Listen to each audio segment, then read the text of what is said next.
Villains. Ah, yes, a concept as old as time. Since the start of creation, with man being created by the hands of God, so was his greatest fall. Since then, many more villains have been sculptured throughout history, from the hideous Medusa, who turns whoever looks into her eyes to stone, standing as the ultimate threat in Perseus' journey, to the iconic roster of classical Disney villains. The villain sets the story. The threat of their victory creates the stake, and their defeat symbolizes the protagonist's growth and marks the end of the journey.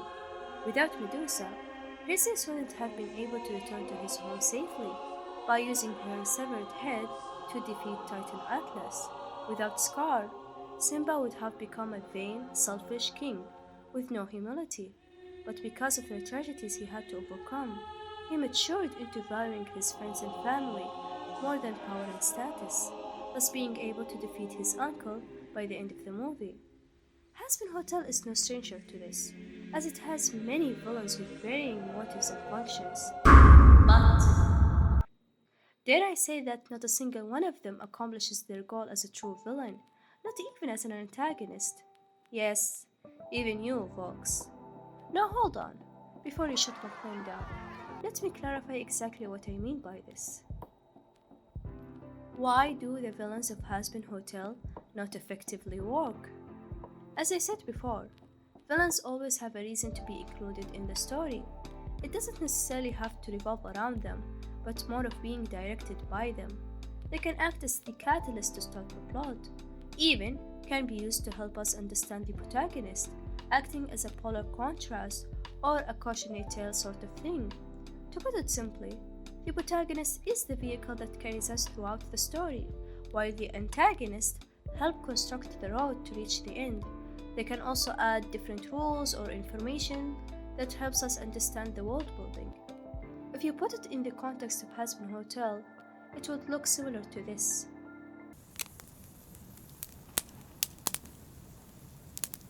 Yeah, doesn't look all that promising, does it?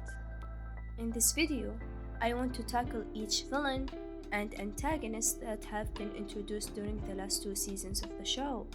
Well, except for Adam and Sarah, as I already talked about them in my previous video, and also plan to go in more depth in future videos regarding them. In addition, Alastor, Lilith, and Rosie won't be counted, because there simply isn't enough info to determine their stand on the story, and they aren't really an obstacle to Charlie, to be exact. On the contrary, they help to defeat the villains more than the main cast in a lot of areas. This leaves us with the V's, Lute, and Abel. But before we examine our villains, we first need to understand the protagonist of our story, Princess Charlie Morningstar. A protagonist can exist without an antagonist, but an antagonist cannot exist without a protagonist. They have a crucial relationship that drives the story. The protagonist is the independent variable, and the antagonist is the dependent variable. You can change the vehicle, aka the protagonist, and implement enhancements to it, which also changes the environment to suit said vehicle. So, for the antagonist to fundamentally make sense, the protagonist also needs to make sense within the story frame. Does Charlie work as a protagonist? No. Well, it's a bit more complicated than that. You see, Charlie does have the motive to justify the story's existence, opening a hotel to redeem sinners to join heaven and escape the yearly examination. However, she has personal flaws that prevent her from achieving her dream. Charlie needs to overcome these flaws to reach the end of the story. So far so good, but she never grows out of them, either because the show itself refuses to acknowledge them, or the antagonists never meaningfully challenge her flaws. This makes her a static character, still stuck at level 1, while the world around her keeps evolving, evident by her going through the same character arc in both seasons, with the result not meaningfully affecting the story whatsoever. This has spurred so many discussions and arguments between the fans. One side dissatisfied with how aimless her character had become, and the other side defends this writing decision as a valid way to portray Charlie's character in being realistic and relatable. Nobody can immediately drop their bad habits after realizing how harmful they are. It's normal to make the same mistake multiple times. This is how people act in real life. But ignoring, or worse, ruining other important aspects of the narrative in favor of artificial relatability only hinders the overall quality of the show. Because Charlie is unable to develop, the antagonists fail to fulfill their purpose, leading to a waste of time and adding nothing substantial. We did not learn anything new or obtain any message because Charlie herself did not learn anything from them. And this is clearly shown in both finales, as Charlie was incapable of defeating the villains on her own, due to her never gaining any insights through her journey. So, she ended up being sidelined in favor of lesser characters to solve the conflict. This disconnect between the protagonist and the antagonist has created a rift in their narrative structure, meaning more inconsistencies and plot holes to the point that instead of helping to enhance the story, the villain detracts from it.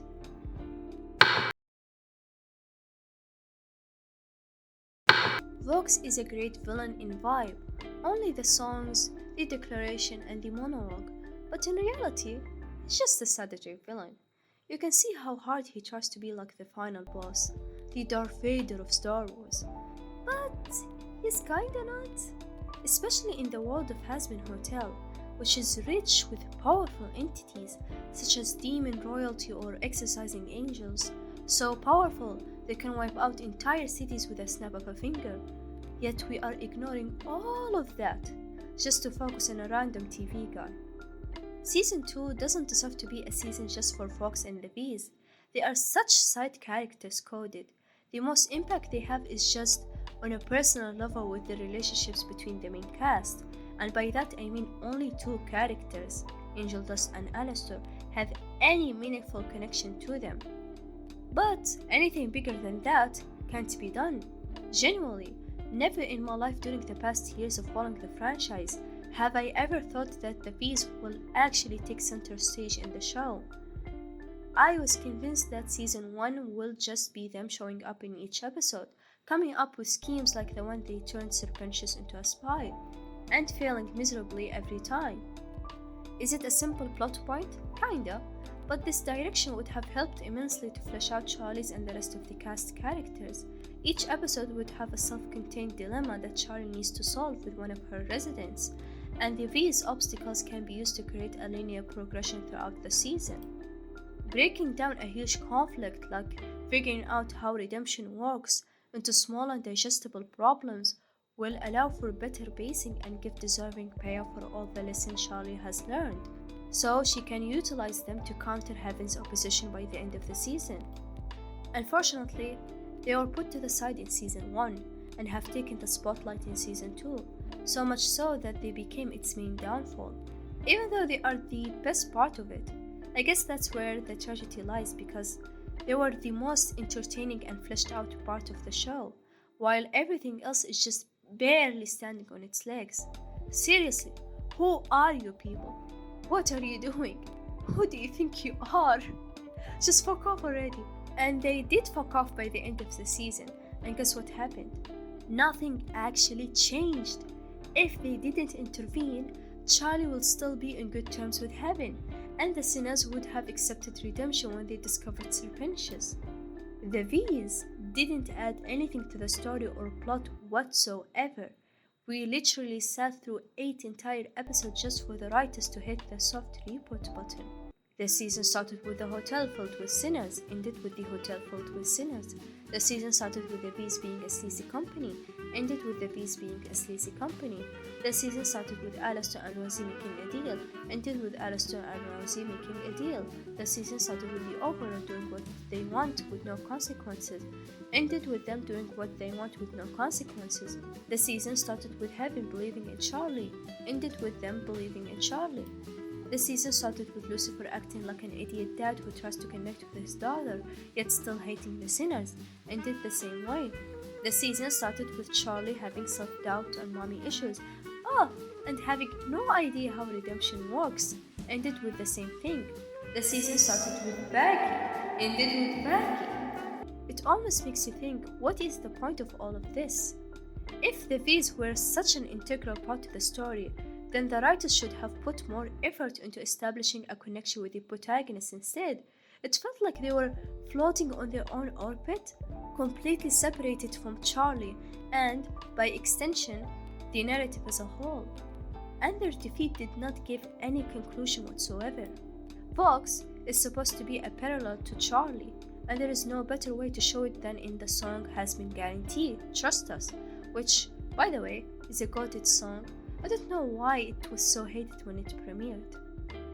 Anyway, the musical number communicates to the viewer that Hazbin Hotel and Vox Entertainment are opposites in their approach to how they treat their customers. Charlie is caring, Vox is manipulating. Charlie uses her hotel to elevate the residents. Vox uses his customers to bring profit to his company, then tosses them away when he can't absorb anything more. Charlie brings hope, Vox brings despair. Despite all those contrasts, there is a hidden truth behind it all.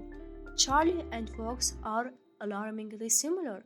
Both are using their business to get something they don't have.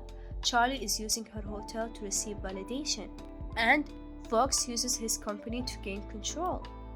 But even then, Vox still doesn't contribute to Charlie's character arc because he isn't used to calling out Charlie's ulterior motives. Instead, he attacks the hotel reputation with the most mind-numbing lies that not even a 7-year-old can believe. It kind of flips the premise from Charlie needing to start being genuine and put actual effort in managing her hotel to her needing to listen to her friends more? Ignore the haters? It's no new concept to parallel the protagonist with the antagonist, especially if we start the story with the protagonist already having flaws. Puss in Boots: The Last Wish shows this through its villains, each one representing a core concept the story wants to deliver to the viewer. Jack Horner is a cautionary tale. He is set as a warning of the inevitable doom to Puss's character if he doesn't stop walking in the path of obtaining the wish to gain more lives. Jack is selfish and ungrateful to everything in his life: his parents' love and support, his secure, stable life, and his successful business. He never seems to appreciate any of these aspects, as he keeps chasing after something he doesn't have: magic. But no matter how many magical objects he collects, he is never satisfied. He needs more because he can't appreciate what he has in the moment. Instead, he obsesses over what he doesn't have. And we can see that Puss is starting to develop the same tendencies as Jack. He also can't accept his life without having more lives as a backup. Even if he wished for more lives, they will eventually run out, trapping Puss in this cycle of always chasing after something he doesn't have to the point of obsession. Jack shows us what Puss might become if he continued on this dark path. Goldilocks is a foil. She starts the quest of finding the wish for similar reasons to Puss, wanting to find her biological family because they are just right for her, rather than appreciating the family that raised her in love and warmth. She isn't necessarily a villain, but more of a second protagonist that just so happened to be viewed as an antagonist, since we are following the story from Puss's perspective. These similarities highlight the contrast between them. Goldie is a natural leader who depends on unity and teamwork to reach her goal, unlike Puss, who is a loner who prefers to do things on his own. Pairing them together helps Puss's flaws and qualities to shine by not only providing external obstacles, but eternal ones as well, and reinforcing the story theme of valuing what you have rather than desiring what you don't have. Going back to Vox, is he a foil to Charlie? Yes. Does his being a foil to Charlie used to serve the story? No. He only focuses on creating external problems and fails miserably to bring out Charlie's internal conflicts, which basically means she can't really reflect on herself and identify the root of her flaws. As a result, the narrative becomes more hollow and less satisfying. This circles back to the show refusing to acknowledge Charlie's flaws, just creating superficial ones like she is too naive or too insecure, which makes it a bit understandable for Vox to struggle countering her character. Also, it can't be helped that he was too preoccupied dealing with Alastor, who is a supporting character at best, and because of this, completely neglecting the main lead of the story. On a random tangent, can I say something about this flat screen? I love him so much. I know I've been criticizing his character non-stop, but he's just so dear to me. He's like one of my top 5 characters of the show, solely because he tries so hard to be the most important thing in the universe. In reality, he's just he's just some white guy doing TV news. Then becomes a serial killer that tries to make his own cult. Then after he dies, he makes $1 billion business in hell and gets into a relationship with a rapist and gets into a lover spot with a radio. And then finally wants to conquer all of heaven to become God. I just envy his dedication, that's all. If we assign the foil archetype to Vox, then Lute is suited to be the henchman archetype to the main villain, Adam. But hold on a sec, didn't Adam die in season 1? That should have made Lute's character disposable in season 2, right?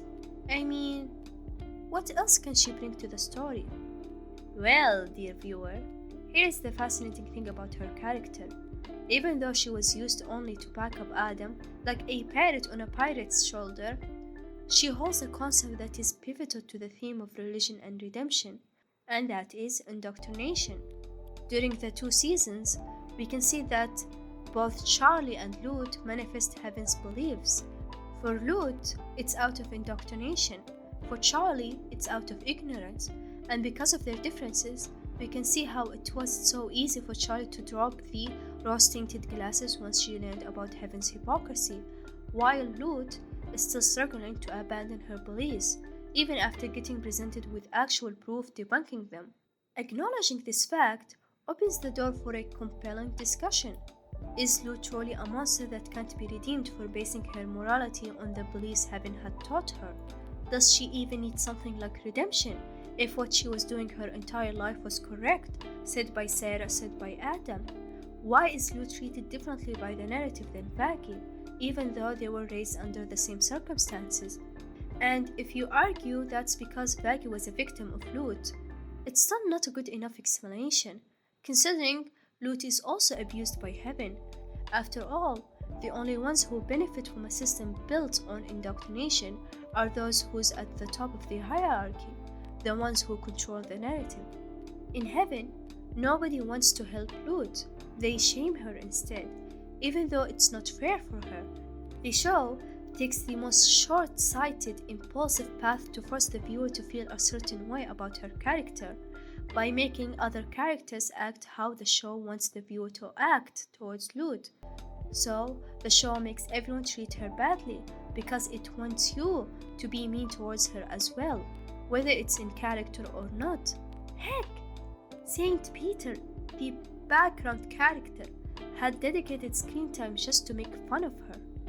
It's painfully obvious how the show is telling its viewers, see, Lute is still evil. See, you shouldn't feel bad about her, even though she's crying, that's karma, don't worry about it. It isn't sexy crying, it's an ugly, womanly cry. Ew! Bodily fluid falling from her eyes, we can't have that here, no. Without an ounce of nuance that might help Charlie's cause. She can't debate with Lute, or even compare her own experiences to hers as long as the narrative refuses to hear her side of the story, and makes her shoulder the burden of all of heaven's misdeed. Putting all the blame on the individual won't help but shield the corrupt system from any criticism.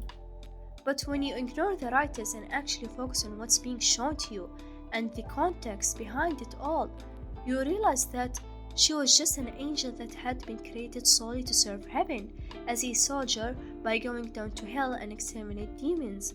It shows this continuous theme of angels taking their purpose, the reason why they were created, so seriously. Lute has been fed this propaganda her entire life that hell is a bad place, sinners are monsters who deserve to be killed, and anyone who opposes heaven doesn't deserve to be part of it. a message that Sarah and Adam have encouraged the entire Exorcist army to follow. However, Sarah had thrown them under the bus when redemption was proven possible. Not only that, but both she and Emily made Abel the leader without discussing anything with Lute first, humiliating her in front of everyone in the speaker's room. This weird hostile attitude towards Lute doesn't make sense in universe. We the viewers know that she is a villain, but the characters themselves have no reason to reach such a conclusion. They act like Lute just woke up one day and decided to kill people for no reason, when it's the result of Sarah's decisions and negligence. I just can't side with them because of this. They push me to only feel pity for Lute. Okay, another side tangent. Do you remember when the Gravity song was dropped before the season premiere? How everyone lost their mind because of the sheer aura Lute had? There was so much fan art of her and Adam everywhere, like for an entire month. You just couldn't escape it. And we kinda all had this collective agreement that Lute is going to have a big part in the plot, just to be slapped in the face with her sitting in the background the entire season, doing nothing but glaring at people around her with her Adam hallucination behind her all the time. And finally, when she tried to take action to solve the problem that had been escalating over and over throughout the entire season because of the incompetence of Evan and Charlie, they couldn't use more than one brain cell to deal with bugs. So Lute said, "Fuck it, I'm going to kill them." Then Abel steps in for some reason and says, No, you can't do that, step back, you fucking bitch." Then she leaves, she listens to him and then leaves. And that's it, that was Lute's entire arc. I just hope she has a happy ending in season 3. But I know the show won't give her this. She's a girl, she's an evil girl, she's straight, so that's impossible. Yeah, we can't do anything about it. Hey, psst. Wanna hear a fun fact? I immediately predicted that Abel would show up in the next season as the new successor of Adam. The second Adam was killed, the second Nifty stabbed him, immediately said, yeah, Abel is gonna join. Okay, maybe it's not that impressive considering it's the most obvious direction they would take. But how they interrupt his character is what really surprised me. Before his premiere episode, there was this general affirmation that Abel would be a bad guy or play an antagonistic role, like father like son. However, unlike Adam, who reveals all his cards on the table, Abel would be much sneakier than him, with him being two-faced since he has more self-awareness than Adam to determine when it's the right time to put on a fake persona. Fast forward to his first appearance in episode 2 and I don't understand what exactly his deal is. Is he good? Is he bad? Is he genuine or is he two-faced? Probably you'll chime in and say, what kind of question is this? Of course he's gonna be a good guy. Can't you see how nice he is? And my answer would be, is he though? Yes, he seems sweet and sings wholesome songs along with Emily and Peter, but it feels like he's doing it less of caring about others and more out of copying Emily to a T. I have no idea if this is just me, but whenever he's around her, he suddenly starts acting like a naive sweet boy. He does and says whatever she wants. This might explain why she chose him to be the new leader, because she knows that Abel would never actually go against her. If that's the case, then I will applaud the show for giving Emily such a dark nuance where she isn't any different from Sarah, and liking to be obeyed with no further question or dealing with unnecessary opinions. It can add to the fucked up nature of heaven about tolerating only superficial perfections and shutting down any abnormalities, evident by how they reject Lute for failing to measure up to their standards, despite being an angel just like them. Speaking of, Lute seems to be the only angel Abel gets the most genuine with. He shows more of his negative traits, like his selfishness and cowardice, whenever he's around her, yet acts condescendingly towards her at the same time, which makes me curious. Does Abel hate Lute? If so, why? He enjoys making her feel bad by reminding her of Adam's death and being replaced by him. Maybe Abel has some kind of vendetta against Lute, but doesn't want to show it openly. Maybe because he's jealous because of how close Lute was to Adam, seeing how he didn't have a good relationship with his dad. And of course, Adam wasn't good to him. Of course, he wasn't a good dad. Can't you see how evil he is? An evil person needs to be an evil dad, like all the evil dads in the Hellverse. He's like the OG member of the Evil Dad Club. He invented it. So yeah, Adam and Abel were not on good terms to the point that Abel didn't care about his death. Or maybe Abel is just a piece of trash. He enjoys being above someone else and making them do what he wants, the same way the angels would make him do what they want. What makes this blondie such a peculiar character is that you can't tell what he's thinking about most of the time. His actions feel a bit calculated, as if he's aware of his surroundings. He knows how to please people, he knows how to push the right buttons, and he knows how to evade responsibility when he doesn't want to. For example, the scene of Sarah asking him to find a solution to the heaven-hell conflict. In a way, she wants him to solve the problem and deal with the consequences on her behalf, similar to how Adam used to operate. And Abel completely shut her down because he knows what will happen if he does so, forcing her to make the final decision on her own. I really enjoyed how he maneuvered out of the situation, showing just how much smarter he is than he lets on, but purposefully acting non-threatening and small to not stand out. Either because he's too uninterested in all the drama happening around him, or he wants to stay safe and comfortable in heaven without risking his life. Heck, maybe he generally lacks empathy. He only cares if it will affect him negatively, and when it doesn't, he becomes so nonchalant. He meets Charlie, the person who killed his dad, but he doesn't care. He gets in a room full of overlords, but he doesn't care. He sees a redeemed sinner. He doesn't care. Just sits there, expressionless. I gotta say, I vastly prefer this direction of his character rather than him being a one-note, two-faced jerk. I do not know, I guess this character type is completely different from everything we have seen from Hazbin Hotel, and even Helluva Boss. It's not like I want him to be evil, but it would have been refreshing if he were put on an antagonistic role. So far, Charlie has had, and might have in the future, an encounter with these antagonistic types. The nemesis, the henchman, the cautionary tale, the anti-hero, the foil, the force of nature. But there is something missing, or better yet, someone who is on the same level as her, who can challenge and facilitate her growth, and spicy things whenever it gets too dull or predictable. You guessed it, it's the rival. And I can't think of any character better fit for this role than Abel. He naturally has all the qualifications, in terms of similarity, that can help them connect and establish mutual respect. They both have absentee parents and a rocky relationship with the other. Both are struggling to find approval from their father. Both are being pushovers and not taken seriously by everyone around them. Both have so much power and influence, yet struggle to use it meaningfully. Both put themselves out to defend someone else in need.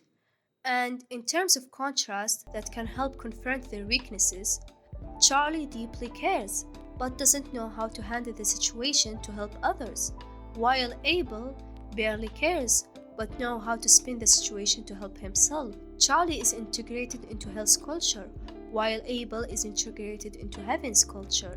Charlie's entire persona is about protecting sinners, while Abel is the first soul to be harmed by a sinner. And there is still so much more to unpack for these two. We could have had something beautiful. But of course, the show had to go out of its way to make them interact as little as possible. There's literally only one exchange of dialogue between them, and it's about fucking walks. Why does the show keep creating these wonderful opportunities only to squander them while looking you dead in the eye? We will never know. But on the bright side, these villains, despite how flawed they remain, are the most iconic part of Hazbin Hotel. There is a level of talent to make all of them have such distinct influence and vibe to stand out from the rest of the cast, something that so many other people struggle to perfect. For me personally, I'll take an entertaining villain over a boring one every single time. And who knows? We still have 3 seasons more to go. Perhaps the show might deliver the villain of the decade when the right time comes. One could only hope. Hello there! If you made it all the way to the end of the video, then thank you so much for giving me your time of day, and I hope nothing but good things happen to you. I would appreciate if you could subscribe and maybe hit the like button to let me know if you're interested in seeing more of my content. So yeah, have a nice day and goodbye.